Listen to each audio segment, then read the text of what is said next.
Hello বন্ধুরা, তো দেখো আজকে আবার রেডি হয়ে বেরিয়ে পড়েছি একটা দাদার বাড়িতে।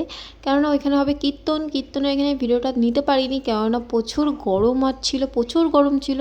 তো এখানে দেখো আগের রস খেয়ে আমি বেরিয়ে পড়েছি। আর আমার শরীরটা অতটা ভালো ছিল না, তো দেখো সোজা বাড়ি এসে আর আমাদের এই ঘরের কাজটা তোমাদের একটু দেখাচ্ছি। আমাদের ঘরে রং চলছিল, আর এই রঙের পরে দেখো আমি ইয়েলো কালার আর রেড কালার চুজ করেছি, কারণ আমার ফেভারিট কালার। তো পরে করে না আমার কালারটা অতটা পছন্দ হয়নি, তোমাদের আমি হোম ট্যুর দেবো তাড়াতাড়ি। আর এই ঘরে দেখো আমি পিঙ্ক কালার করেছি, পুরো রুমটাকে পিঙ্ক কালার করেছি, আর আমার পিঙ্ক কালার প্রচুর পছন্দ, আর এই কালারটা আশা করি। তো কার কার আমার মতন পিঙ্ক কালার ভালো লাগে কমেন্ট করে জানিও কিন্তু। আর এটা কেমন লাগছে তোমার একটু কমেন্ট করে বলো। এটাও সুন্দর লাগছে, মানে ঘরের সাথে না একটু ম্যাচিং হয়ে গেছে।